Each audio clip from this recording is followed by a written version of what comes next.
Andréia também começou a colocar alguns elementos, eu queria um esclarecimento, assim, até de um suporte teórico, sobre o que você define como Estado de Direito, dentro de toda a lógica, né, dentro de toda a proposta que aqui foi colocada. Muito obrigado. Marcos, depois o Charles. Primeiro, dar parabéns às duas palestrantes. E, primeiro, Andréia, quando você falou do nosso papel enquanto autarquia, dentro desse Estado penal, né? E ficou pensando, né? São Paulo, nós temos hoje 33 comissões de instrução instauradas para julgar processos éticos contra profissionais. E, por muitas vezes, essas denúncias vêm já com sangue no olho, né? Querendo, assim, caça o registro, né? E a gente sabe o desafio de constituir uma comissão de instrução, de fazer uma avaliação. E quantas vezes, como autarquia, a gente também pode correr o risco, né, de reproduzir esse Estado penal, né, de punir o outro profissional, né? E eu fico preocupado, André, acho que a sua fala nos traz a reflexão de como nós temos discutido este projeto ético-político, neste caso, com esses 99 assistentes sociais que nós temos que recrutar para compor as comissões de instrução, que não é fácil. Discutir o Código Processual de Ética, discutir todas as questões formativas. Eu acho que esse desafio, para dentro da nossa categoria, nós temos que começar a pensar de forma bastante central. E depois, Vera, eu trabalho na Fundação Casa, em São Paulo, e acompanho a COF, em São Paulo, que é a Comissão de Orientação e Fiscalização. Em São Paulo, nós temos a dita chamada Unidade Experimental, onde nós temos 6 jovens que eram adolescentes, só que os 3 anos previstos pelo Estatuto que eles poderiam ficar privados de liberdade aconteceu, só que o Estado também não quis liberar, não, o Judiciário falou não, então eles são interditados e vão para a unidade experimental. Ficar até quando? Ninguém tem previsão. Daí nos chamam, enquanto CRES, a fiscalização, para ir lá compor um grupo de trabalho para pensar estratégias, tal. Inclusive órgãos, a Defensoria, o MP e tal. E nós vamos. Só que nós fizemos a reflexão também, até que ponto nós temos que ir? Né? Porque nós já temos posição sobre isso. Nós temos que disciplinar, orientar e falar sobre essa questão da irregularidade. Mas ficar debatendo aquilo que é irregular, né? Até que, assim, e provocando isso também, né? Como que a gente, às vezes, assume esse papel? A gente vai lá, mas sabendo que quem está no Estado totalmente irregular, que é aquele Estado que garante aquela unidade, está nos chamando para conversar, mas para quê? Para minimizar a situação? Né? E acho que esse encontro descentralizado, a gente tem um grande desafio, né?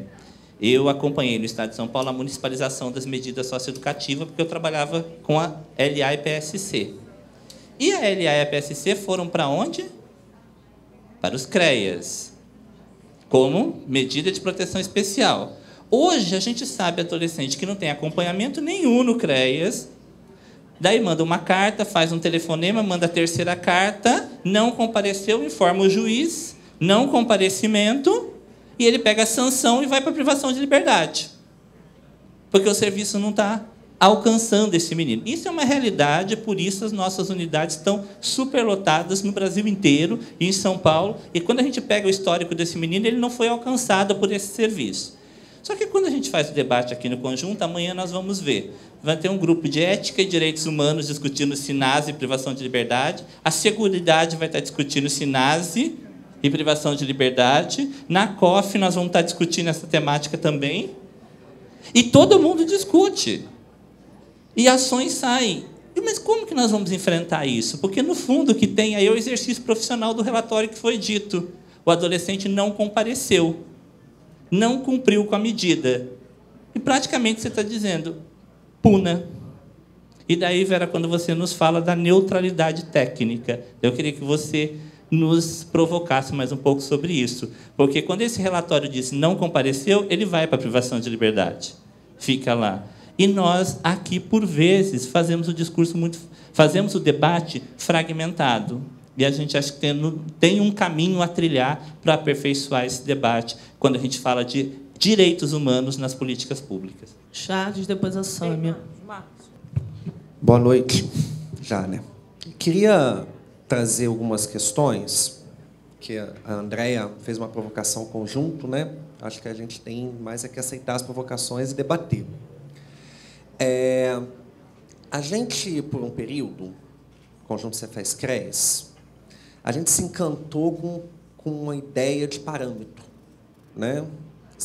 Vamos parametrar o exercício profissional, né? Aí construímos um esforço dos companheiros, né? Acho que e aí a gente pergunta, né? Resolveu, né? As COFs e as comissões de ética mostram que não. E aí eu acho que não tem a ver com a postura do conjunto, né? Mas eu acho que tem a ver com esse cenário, né? Que cada vez mais recrudesce requisições institucionais punitivas, né? Penalizantes, e, ao mesmo tempo, tenta desqualificar práticas profissionais que não corroboram com essa perspectiva, né? E aí violam a legislação profissional, tentam manipular. Eu acho que a história do depoimento sem dano é o mais emblemático disso, né? Que nós resolvemos com uma resolução, né? Ou tentamos resolver com uma resolução, que está caindo pelo país todo, né? Então, acho que a gente tem que pensar assim, o que fazer diante disso. Porque acho que são dados importantes do que a gente acumulou na história recente para a gente pensar nessas estratégias. Porque, assim, eu acho que a Andréa fala essa coisa das bandeiras, né, dos posicionamentos políticos, que são muito importantes. Porque sem a direção política, a gente não consegue pensar o miúdo, não consegue pensar o cotidiano. Acho que é fundamental que a gente tenha os nossos posicionamentos que nós discutimos e reiteramos nos nossos encontros nacionais. Não desqualifico esse processo, né? Mas essas deliberações, elas servem de norte para a gente pensar aquilo que está posto para o exercício profissional no seu cotidiano. E aí, assim, gente, eu acho que a gente também tem que ter clareza dos nossos limites e do nosso papel. E acho que, como estamos entre pares, acho que é importante a gente sinalizar isso. Nós, Conjunto Cefaz-CREAS, né, somos Estado, como lembrou a Andréa, temos uma face punitiva, como lembrou o Marco. Existe uma aliás, a nossa função precípua é punitiva, que é fiscalizar e o Tribunal de Ética, né? Mas a gente politiza isso, né? A gente politiza isso entendendo a política como uma política de orientação e fiscalização profissional.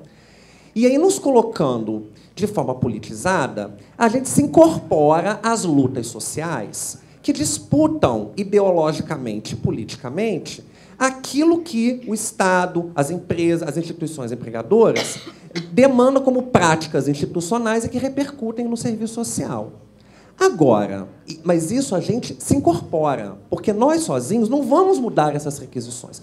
E eu acho que é isso que a gente que é importante que a gente esse descentralizado possa avançar. Nós sozinhos não vamos mudar as requisições institucionais e não vamos mesmo, né? É muita pretensão nossa querer fazer. A gente aponta direções de lutas, né? Agora, nós podemos, sim, falar sobre quais são as respostas que os profissionais dão a essas requisições, né? Porque essas requisições elas vão continuar chegando cada vez mais, né? A Andréa falava do exame criminológico. O exame criminológico existe lá? Existe. Né? A gente é contra, a gente pode se definir contra a natureza da existência dele? Mas lá a requisição de avaliação do preso vai continuar chegando. Que resposta que a gente está dando? Né? O que a gente está escrevendo lá no laudo? Não é? Como é que um preso fala que não conhece a assistente social do presídio? Por que ela não conhece a assistente social do presídio? Né? E isso não chega nem na COF nem na ética. O cara está preso, né? Ele não tem nem canal de comunicação com o conselho. Então, acho que a gente, assim, é importante a gente... O objetivo da minha fala é esse, assim, pensar que a gente disputa, do ponto de vista da articulação política e ideológica, a direção das práticas institucionais.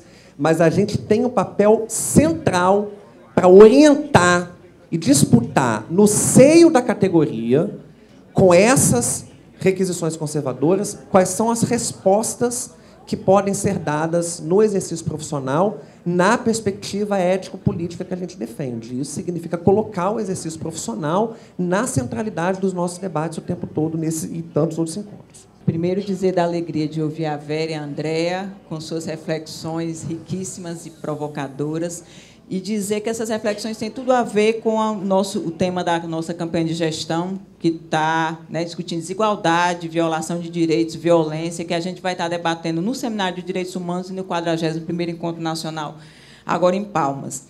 Uma reflexão da Andréa que o Marcos reforçou, eu estava me lembrando, que o nosso Código de Ética também tem controle e punição, né? E aí a gente, nos julgamentos dos processos éticos no Cefes, a Sílvia tem refletido muito conosco, a nossa assessora jurídica, qual a perspectiva e o sentido das nossas penalidades numa perspectiva emancipatória. E ela, inclusive, diz que vai fazer um artigo, né, no sentido de refletir um pouco isso na perspectiva de esquerda, e o Código de Ética comentado já traz um pouco, né, a análise de cada uma daquelas penalidades, que eu acho que é muito importante dentro das contradições, né, que nós também nos colocamos, mas em que perspectiva nós sinalizamos esse processo, obviamente, um processo pedagógico e político. E a gente precisa refletir o que é que a gente está sinalizando, quando, inclusive, a gente propõe penas de suspensão ou cassação do exercício profissional, negando o direito ao trabalho àquelas pessoas, e a Sílvia reflete qual é a inevitabilidade dessa pena, que justificativa a gente tem para trabalhar, né, numa questão tão central na vida das pessoas. Então, acho que é uma reflexão que a gente precisa aprofundar também nas nossas comissões de ética, esse sentido das penalidades numa perspectiva emancipatória. Uma segunda questão é que as ações do conjunto, né, eu queria sinalizar, a resolução do DSD, o posicionamento contrário à internação compulsória, a participação na frente de drogas e direitos humanos, a reflexão sobre o exame criminológico, agora muito em parceria com o CFP, elas têm para nós um sentido muito claro, que o Charles colocou agora há pouco, contribuir naquela outra reflexão da Andréa para a materialização do projeto ético político no cotidiano do trabalho. Tem que ser essa a perspectiva, porque a gente quer que esse projeto se enraize e que não fique sendo defendido da boca para fora, como a Andréa colocou, muitas vezes em total contradição com os princípios ético-políticos que nós defendemos. Então, toda a nossa ação política ela vai no sentido de materialização e enraizamento. E aí, para fechar, eu queria socializar com vocês rapidamente que o CFP ele realiza seminários sobre o sistema prisional. Ele realizou 2. E agora, para realizar o 3º, ele nos chamou, né, para realizar conjuntamente. A gente teve na reunião essa semana, junto com o CFP, o CNJ, algumas entidades que vão estar realizando o 3º seminário sobre o sistema prisional, dia 8 e 9, e aí já estou divulgando, de novembro, vai ser na sede do CFP em Brasília, vai ter transmissão online no site, a gente está organizando conjuntamente. O tema vai ser bastante interessante, o trabalho interprofissional no sistema prisional brasileiro, desafios e perspectivas.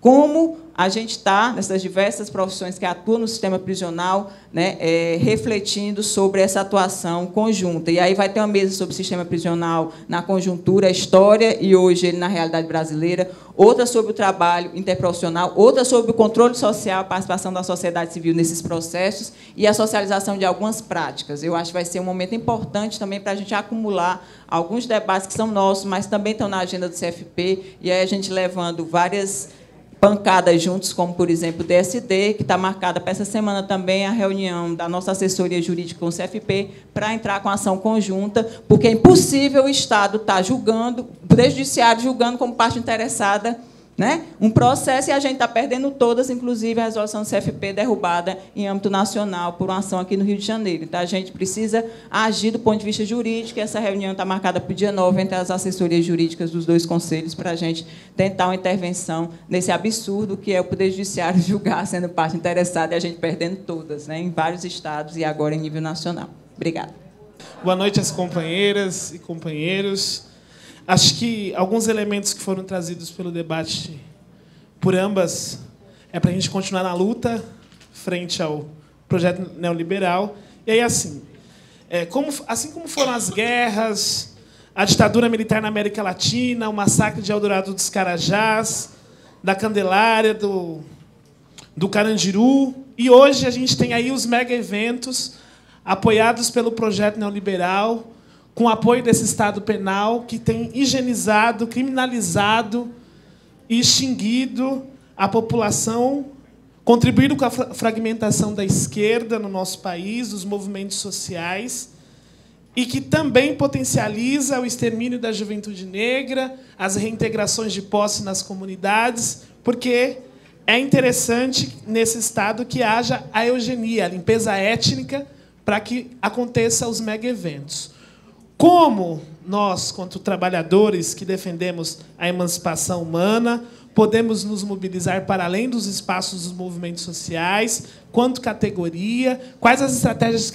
na verdade, é uma pergunta para as duas palestrantes, com o objetivo de fazer uma provocação para a gente pensar essa reflexão durante o encontro. Como que a gente consegue garantir e pensar, quanto militantes, quanto assistentes sociais da região Sudeste, estratégias para propor nacionalmente posicionamentos contrários aos mega-eventos impostos pelo projeto neoliberal e às imposições higienistas, e quais os pontos de lutas que nós podemos construir durante esse encontro para a gente construir uma agenda de luta contrária à imposição neoliberal e higienista. E como garantir os direitos humanos e a luta permanente pelos direitos humanos frente à fragmentação da esquerda e dos movimentos sociais e a própria disputa hegemônica e contra-hegemônica do projeto ético-político profissional de serviço social frente ao conservadorismo, que também ainda é constante nas atuações profissionais. Boa noite a todos e todas, boa noite à mesa. Eu gostaria também, assim, essa mesa foi muito instigante. Eu acho que a gente está aqui no desafio desse encontro nacional que está por vir, os encontros centralizados estão acontecendo, de pensar concretamente o papel desse conjunto e também não achar que o que a gente está propondo nas nossas deliberações, pelo menos eu não percebo assim, está descolado do trabalho cotidiano. Eu penso que, para eu trabalhar lá no INSS, atender o usuário, eu tenho que defender, né, o não compromisso com a barbárie, né, a não banalização da vida, e questões que a gente está, assim, muitas vezes, no trabalho nosso, se a gente não tiver muita firmeza nos princípios do projeto ético-político, a gente escorrega feio, como a Andréia colocou na hora de elaborar um laudo, um parecer social. Então, o que eu acho que a gente pode avançar, e eu acho que o nosso compromisso é esse, quando a gente pensou nos parâmetros, que não foi, e a gente discutiu tudo isso na concepção dos vários encontros, não é um parâmetro, né, para poder enquadrar as pessoas, mas sim nessa linha de orientar e de fazer a relação do trabalho cotidiano com uma perspectiva mais ampla, a gente tem também que pensar, enquanto conjunto, como que a gente pode avançar. Em todo o material, por exemplo, que eu acho que a gente produziu, nos seminários nacionais, eu leio aquele material do trabalho do assistente social no SUAS, eu fico encantada com as diversas mesas, discussões, e como que fazer isso chegar aos profissionais. Então, eu acho que, assim, a gente tem a perspectiva hoje muito madura e a gente falta, talvez, como foi colocado aqui, entre nós mesmos, pensarmos mais estratégia para que isso se concretize. Não acho que há um descolamento, eu acho que precisa trabalhar mais. Por exemplo, como que nos CREAs nós lidamos com as diferentes comissões? A comissão da COF conversa com a comissão da ética no trabalho cotidiano, né? O eixo da seguridade lá do Cefes, a comissão de seguridade do Cefes, conversa, discute e vê, por exemplo, como o Marcos trouxe, as 3 deliberações relacionadas com o SINASE, pensa coletivamente nessas questões. Então, assim, a gente tem que avançar naquilo que é possível avançar, e eu acho que, quando a gente coloca aqui que esse conjunto está trazendo desafios, são desafios que vão muito além de adesão, da vontade política de aderir ao projeto ético-político. Por que na assistência social, quando a gente vê o SUAS e o SINASE junto, a gente vê muito pouca repercussão? Eu tenho perguntado a alguns colegas da COF, quando você vai na assistência, como é que os profissionais estão recebendo essas questões? É que faltam condições objetivas, inclusive, desses profissionais conversarem entre si, né? E aí eu acho que é um desafio nosso enquanto conjunto, entendendo que o conjunto tem um papel fundamental nesse processo, mas também chamar os profissionais para as escolhas que estão se fazendo no trabalho cotidiano, né? Eu lia muito a Cristina Brits colocando isso, a responsabilidade que a gente tem que ter nesse processo, e também chamando os profissionais para dizer o seguinte: numa conjuntura dessa complicada, é cada vez mais necessário que reforcemos a nossa autonomia técnica, dentro da tal relativa autonomia profissional. Então, eu sei que os desafios são grandes, mas eu acho que, pelo menos, não penso que a gente não está discutindo o trabalho profissional, até porque eu não vejo essas coisas descoladas. Mas vamos pensar estratégia para que isso avance mais. Eu concordo plenamente, eu acho que a mesa trouxe isso, até para a gente não banalize, né, com o nosso trabalho cotidiano, não acha que é banal simplesmente controlar a população usuária, como a Andréa trouxe para a gente, se é a origem da nossa profissão. Hoje nós temos todo um arcabouço ético, teórico, político, metodológico para dizer que a gente tem opções e que a neutralidade técnica foi uma falácia durante muitos anos na nossa profissão. Então, só para refletir um pouquinho. Eu acho que você é bem rápida, porque eu acho que, de uma certa forma, tem uma linha comum entre as várias perguntas, né? A da Elizabeth, em relação ao combate à tortura, né? E a tortura tem um sentido na prisão. O Loic Vacan tem uma frase que ele diz: a prisão é uma instituição fora da lei, né? Então, um dos princípios da prisão, que é um princípio inglês chamado less eligibility, a prisão foi fundada com o princípio de que o preso tem que ter condições piores do que o mais pobre dos homens daquela sociedade. Esse é o princípio que instituiu a prisão. A prisão foi pensada em cima desse... Então, a prisão é uma tortura. Uma das torturas que você tem, por exemplo, é a questão da revista íntima. Um dos presos mais emblemáticos do Rio de Janeiro, o William, chamado de o Professor, que foi um dos fundadores do Comando Vermelho, durante muitos anos ele pediu que a filha não visitasse ele na prisão, ele ficou sem ver a filha muitos anos, para não ser submetida àquela tortura. E são coisas que foram sendo naturalizadas, né? Não, porque, em nome da segurança, né, que eu acho que isso é uma coisa que nós temos que discutir e desconstruir o conceito de segurança, né? A obsessão pela segurança é o que produziu, né, a alternativa ao Estado democrático, ao Estado de polícia, que é o que a gente está vivendo. Então, né, o combate à tortura, a medicalização, né, eu acho que está dentro desse...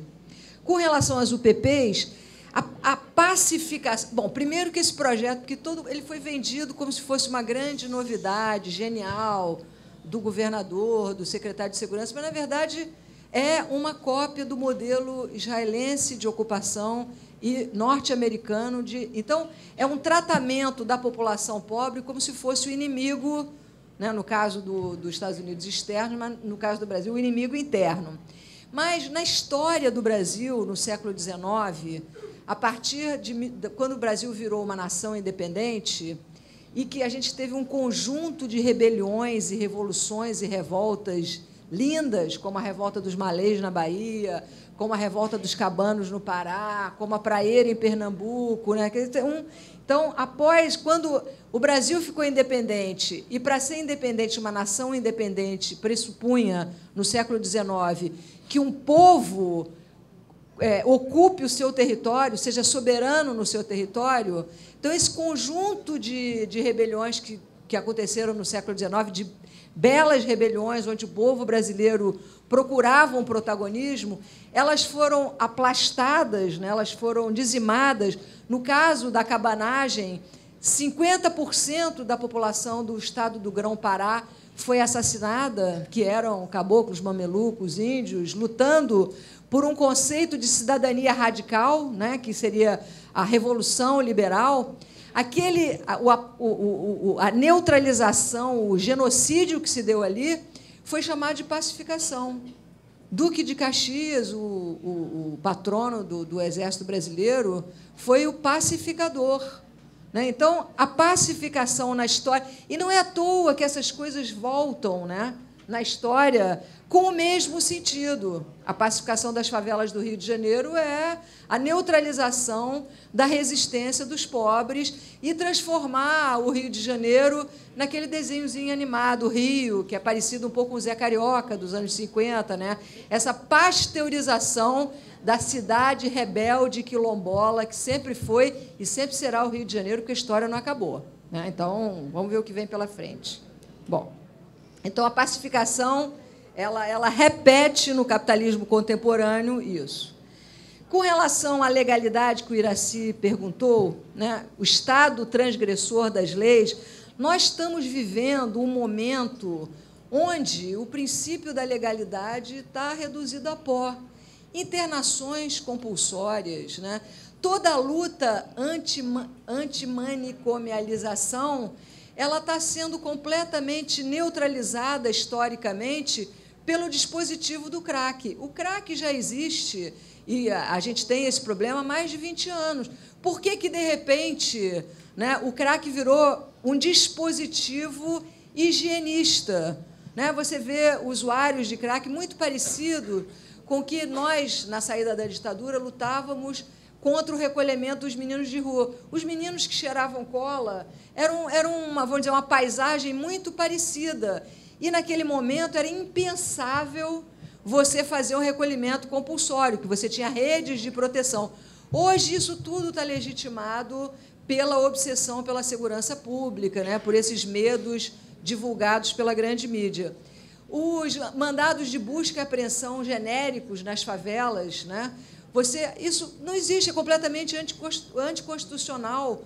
Você tem o delegado nas áreas ocupadas, como era o alemão, ele tem que se reportar a um militar, a uma ocupação militar. Então, o pessoal que está com saudade da ditadura deve estar feliz, porque o próprio uso das Forças Armadas na segurança pública é inconstitucional. Então, a legalidade já foi há muito tempo, né? O Estado é o principal transgressor, né, do famoso e mítico Estado Democrático de Direito, que, quando alguém me mostrar onde é que ele existe verdadeiramente, né, Marx foi o grande desconstrutor, né?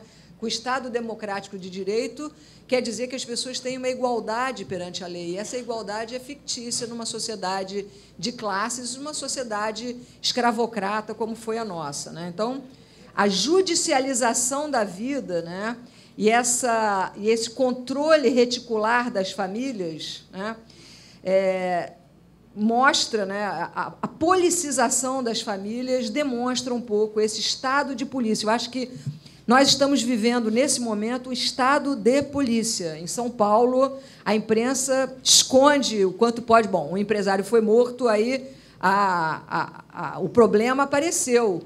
Mas nós estamos vivendo, em São Paulo, uma situação gravíssima de embate, né, de extermínio da rota.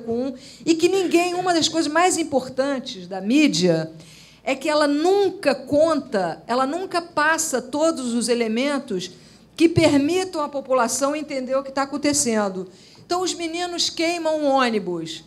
Terrorismo. Por que os meninos queimaram o ônibus? O que aconteceu? Sempre por trás disso tem um extermínio de polícia, sempre tem um protesto que depois é lido. Está vendo? Esse é o narcoterrorismo, é o terrorismo que evoca, né, os projetos. Por exemplo, as UPPs entraram aqui por causa de um ônibus queimado ou dois, mas, na verdade, era um projeto que estava sendo acalentado há muito tempo para produzir zonas higiênicas para os grandes eventos e fazer essa pasteurização. O funk do bem, né? O pessoal do basquete do bem, o basquete da comunidade, né? Perder a mordida rebelde que as favelas do Rio sempre tiveram. Então, evoca isso.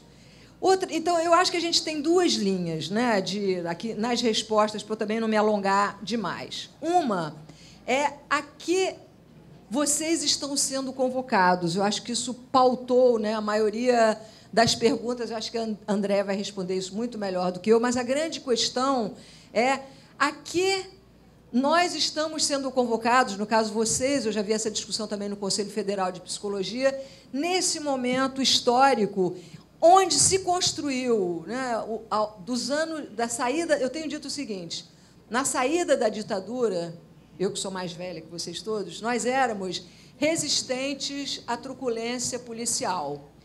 Durante os anos 90, com as 2 décadas perdidas, isso que eu estou chamando de adesão subjetiva à barbárie, foi construída uma manufatura do consentimento, essa é uma expressão do Chomsky, que nos levou, depois da resistência à truculência, a uma naturalização. Olha, é assim, porque traficante é mesmo muito ruim, está na favela, tal, é traficante. A pergunta mais perversa: não, mas ele não era traficante. Ah, bom, se fosse, então podia matar, podia fazer. Então, essa adesão subjetiva à barbárie fez com que a gente passasse, em muito pouco tempo, da saída da ditadura, da resistência, para a naturalização e agora ao aplauso.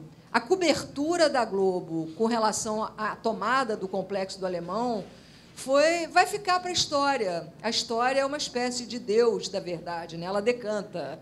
Agora todo mundo pode... Então, eu acho que talvez a principal tarefa nossa é nos perguntarmos, né?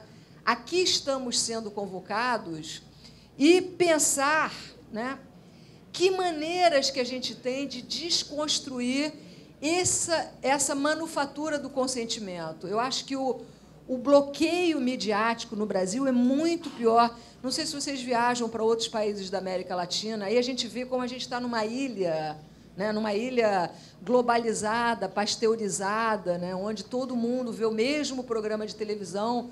Então, você vai na Argentina, você vai na Bolívia, você vai na Venezuela, você vê que, mal ou bem, outras pautas entram. Mas eu acho que a grande tarefa nossa é desconstruir essa pauta, até para responder a que somos convocados, né? Outra coisa importante, nós que temos uma formação de esquerda, que eu tenho, é a gente conseguir ter a capacidade de reconhecer novos movimentos sociais. Eu acho que aqui no Rio de Janeiro está havendo assim, uma grande cooptação de todos os movimentos sociais, né? Então, a capoeira foi reprimida pela polícia, o samba foi reprimido pela polícia, o funk, né? Muitas vezes a gente não reconhece movimentos sociais novos e os mais dinâmicos, com essa potência juvenil transgressora maravilhosa, porque entra um pouco no nosso registro da formação esquerdista.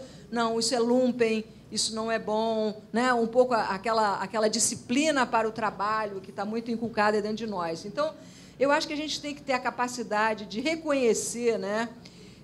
Então, eu estava vendo a transformação dos pequenos tribunais dentro das categorias, que eu adorei ver que vocês estão pensando isso, né? Porque o que aconteceu no neoliberalismo? O castigo virou uma espécie de dogma, o dogma da pena. Se você não punir, isso é uma coisa muito mais profunda do que só o Estado penal. Você vê no Rio de Janeiro a polícia militar dentro das escolas públicas.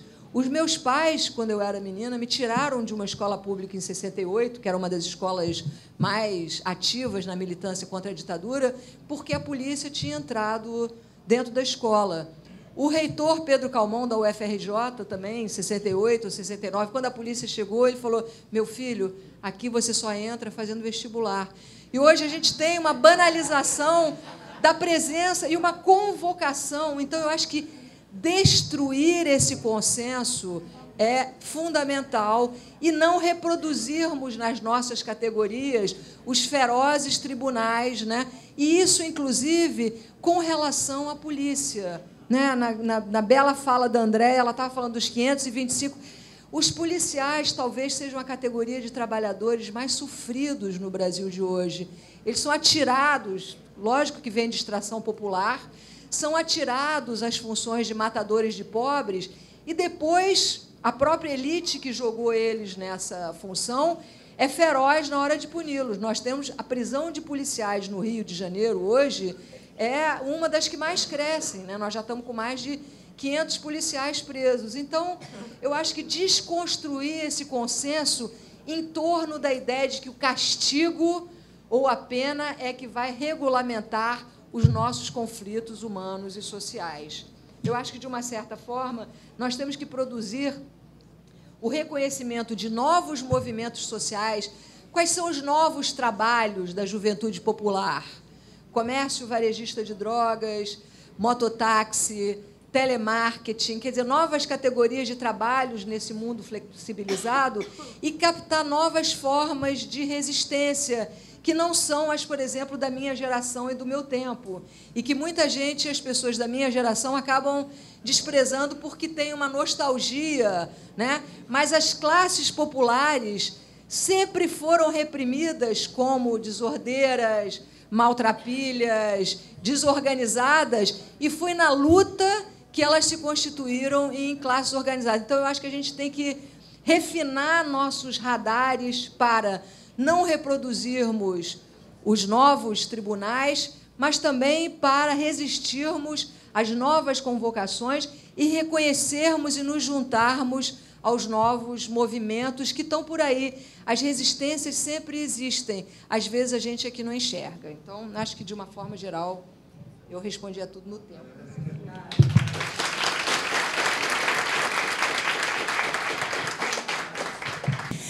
Vamos lá, né? Eu acho que foi assim. Todas as questões colocadas aqui, né? Acho que cada uma delas já possibilita um debate de horas. A gente não tem aqui essas horas. Então, eu vou me permitir registrar algumas coisas que eu acho importante e que também se colocam, acho que, numa perspectiva de provocar, né, vocês para esses próximos 2 dias de trabalhos e aí para o trabalho, né, para a atividade de direção, né, ético-político da categoria, né? A Beth começa aqui trazendo, né, logo uma conversa sobre essa prática do recolhimento, né, compulsório das pessoas que estão aqui pela rua, uma prática que não é nova, que retorna com nova maquiagem e que tem adesão dessa categoria.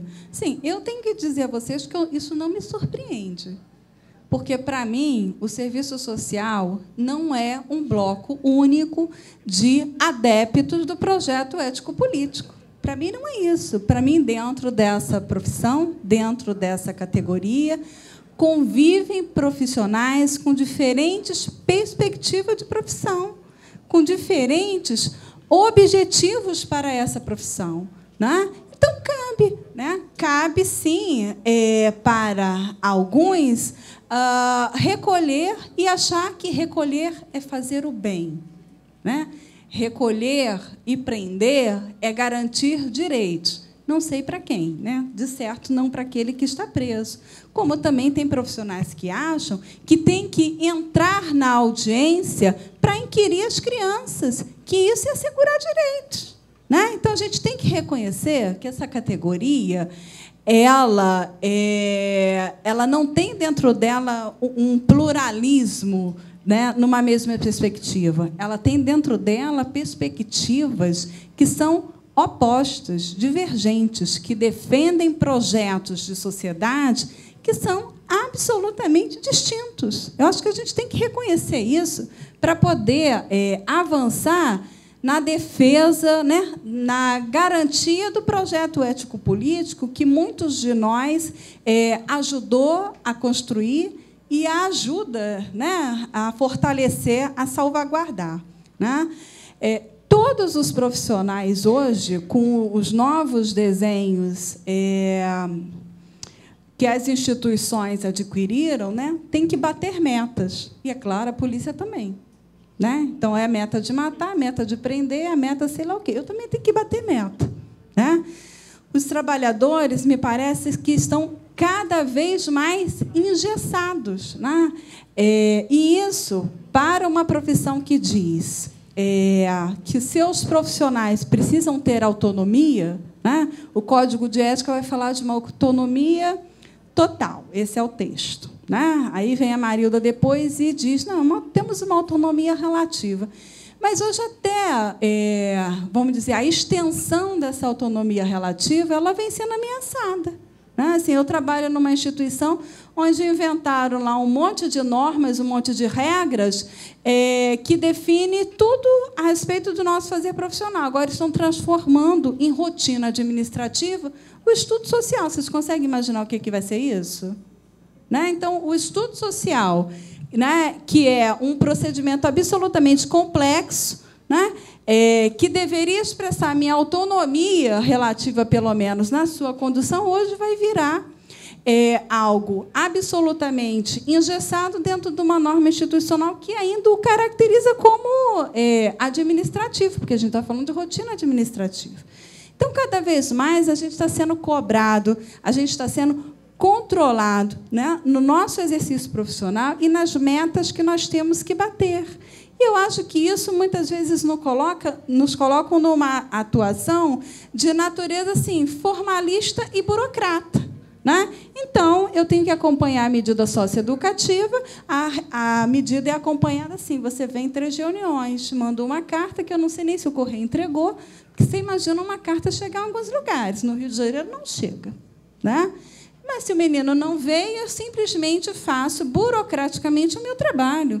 Então, escrevo lá no relatório, o garoto faltou. Não é?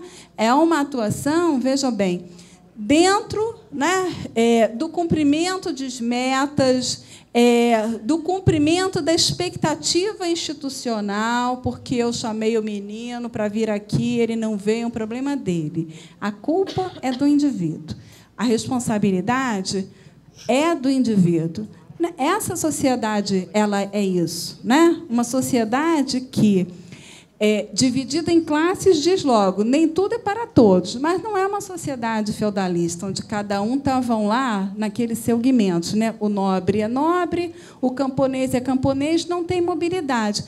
Aqui a gente tem uma mobilidade fictícia, né? Ó, Pelé, Silvio Santos, Ronaldinhos, Michel Teló, sei lá, mulher melão, melancia. Isso depende de quê? Depende do cara correr atrás, ser inteligente, ser esperto, né? O foco é nesse indivíduo, naquilo que ele consegue investir nele mesmo para crescer, para efetivar as suas conquistas. E essa lógica parece que também a gente incorporou no nosso dia a dia de trabalho, né? Quando eu vejo o encaminhamento de práticas dessa forma, eu só consigo pensar isso, né? O profissional que está ali, ele se descolou da sua responsabilidade, né? Do seu compromisso com uma prática ética, com uma prática comprometida, de fato, com possíveis mudanças na vida social, né? Ele cumpre metas, ele cumpre ordens, ele cumpre tarefas. Eu tenho colegas... Colegas não, né? Tem lá umas pessoas que trabalham onde eu trabalho, que eu diria para elas assim, olha, podia fazer lá o projeto profissional, objetivo, obedecer ordens, tarefa, obedecer ordens. Estava resolvido, né? Assim, acho que é triste falar isso, mas é isso, sim. Eu vejo experiências que se colocam nesse sentido, sim, né, do fazer profissional. E, claro, que isso é um desafio, porque como é que a gente vai enfrentar e superar esse negócio? Né? Temos que ser criativos, temos que discutir esse cotidiano, como é que ele está se desenhando, né?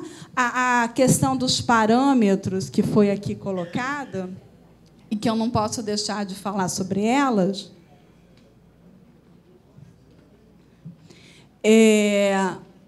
Num cenário tão difícil, né, eu acho que a criatividade é necessária e as estratégias precisam se diversificar, né?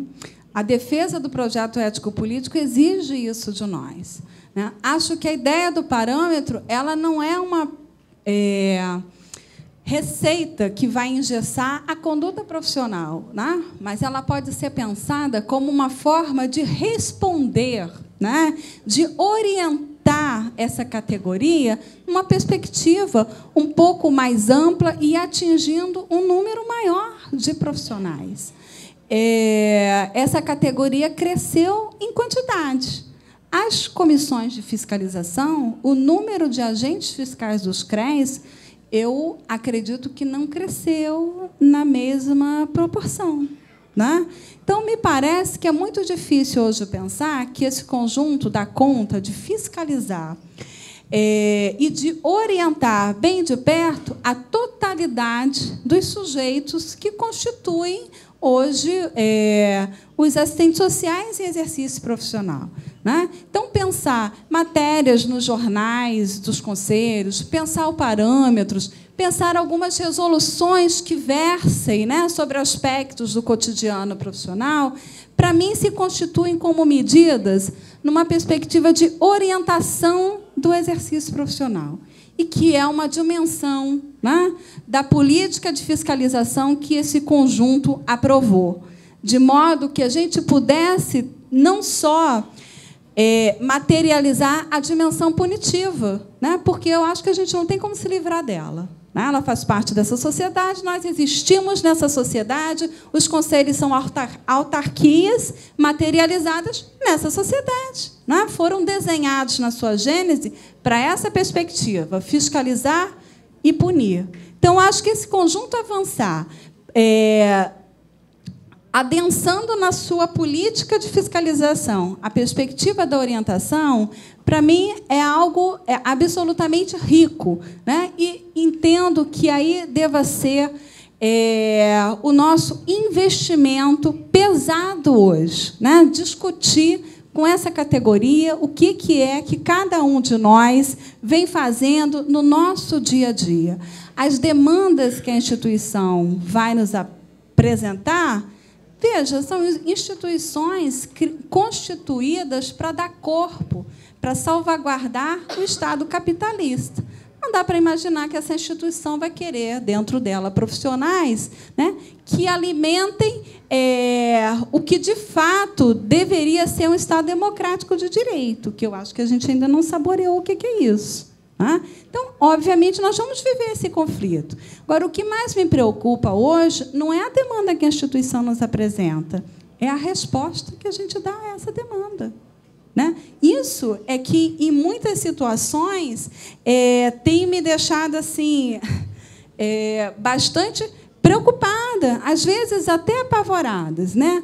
Ou porque nós somos, às vezes, o profissional, né, que vai defender e vai ensejar medidas, né, punitivas mais contundentes, como um relatório que eu faço dizendo que o menino não compareceu, embora eu chamei, né? Ou posturas profissionais que naturalizam situações que são absolutamente violadoras de direito. Né? O assistente social que trabalha lá na penitenciária, que as pessoas foram assassinadas, decapitadas, e ele acha que ele não tem nada com isso. Né? Foi só mais uma cabeça que rolou. Não é? Todo dia rola, uma mais, uma menos. Não é? É isso. Né? O cara que vai fazer um relatório numa unidade hospitalar psiquiátrica, encontra um cara internado há 30 anos e consegue fazer um relatório sem discutir, sem problematizar isso. Isso, para mim, é muito grave. Isso, para mim, não se resolve com punição. Né?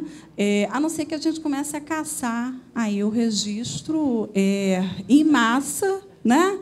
E que eu acho que a gente também não vai fazer isso. Acho que não defendo isso. Acho que esse não é o caminho. Né? Então, assim, eu entendo que a gente precisa investir nessa perspectiva do debate das questões cotidianas, né? Na perspectiva da orientação profissional. Por que as nossas medidas elas têm essa perspectiva punitiva? Né? Por que, diante da violação de um preceito ético, esse assistente social não pode receber como medida que ele tem que passar por um curso de reciclagem que o Conselho vai oferecer? Eu acho que é por esse campo que a gente tem que avançar. Né? E a gente só consegue avançar por aí se a gente puder mesmo sentar e discutir com tempo e cuidado algumas questões. Né? E acho que discutir também a partir do ponto de vista e das contribuições que o serviço social tem a dar, porque nós temos. E me preocupa muito um outro elemento que eu tenho assim observado, né? E que aqui foi falado de alguma forma, que é a perspectiva do trabalho interdisciplinar.